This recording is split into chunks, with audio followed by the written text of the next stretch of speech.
মই কমিটিটো চোৱা নাই প্ৰেচিডেণ্ট আজি আহিব কথা পাতিম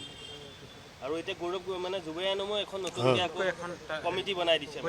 ইউথ কংগ্ৰেছে এখন মানে নগাঁও লোকসভাৰ কাৰণে বেলেগকৈ এখন কমিটি বনাইছে এইটো কৰিব পাৰে কাৰণ ইউথ কংগ্ৰেছৰ পৰা বেলেগকৈ কৰিব পাৰে সেইটো অসুবিধা কিন্তু যুৱয়ানমক যিটো দায়িত্ব দিয়া নাই সেইটোক লৈ কি ক'ব মানে সেই কমিটিখন মই চোৱা নাই একচুৱেলি মই এই সংক্ৰান্তত একো ক'ব নোৱাৰিম কিন্তু সেইখনত আপোনাৰ নামো আছে নিশ্চয় লিষ্টখন পোৱা নাই এতিয়াও কিন্তু 3 দিন হৈ গ'ল কমিটিখন বনোৱা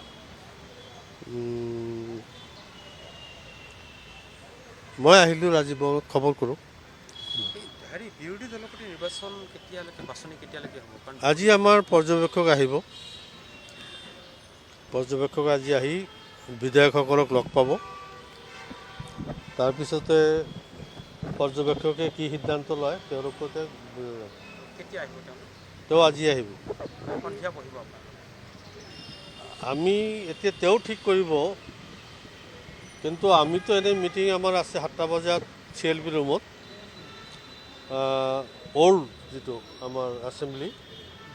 CLP ৰুমত মিটিং দিছোঁ 7টা বজাত আমি বিধায়কসকলক মাতিছোঁ আজি অহাকালিৰ কাৰ্যসূচী লৈ পেলাই কিন্তু ইন দি মেইন টাইম খবৰ পালোঁ যে আমাৰ AICC পৰ্যবেক্ষক ভূপেশ বাঘেল আহি আছে তো তেখেতে 5টা বজাত এয়াৰপৰ্ট পাব তাৰপিছত তেওঁ পোনে পোনে হোটেল লৈ যাব তেওঁৰ লগত যোগাযোগ কৰি তেওঁ আমাৰ যদি CLP লৈ আহে ভাল কথা আৰু তেওঁ যদি তাত মাতি পঠায় আমি তাত যামগৈ মানে আজিয়ে হয়তো মানে এইটো ডিচিশ্যনটো হ'ব আৰু কাক দিব ন ডিচিশ্যন ইয়াতে দিব না দিল্লীত গৈ ৰিপৰ্ট দিব নাজানো পৰ্যবেক্ষক আজি আহি আছে আপোনাৰ নাম মুখ্যভাৱে চৰ্চাত আছে চৰ্চাততো কেইদিনমানৰ পৰাই শুনি আছোঁ কি হ'ব সেইটো হাইকমাণ্ডেহে জানে আমি আগৰ পৰাই কৈ আছোঁ যদিও আপোনালোকৰ মিডিয়াই একেবাৰে হৈ গ'ল মানে ফাইনেল সিদ্ধান্ত হৈ গৈছে কিন্তু আমি জানো ভিতৰৰ কথা যে আমাৰ কিছু ফৰ্মেলিটিছ আছে AICC পৰ্যবেক্ষক নাহালৈকে এইটো কোনেও এইটো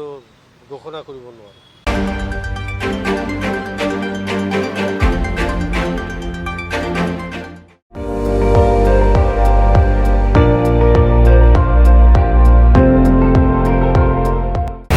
আপুনি চাই আছে ND24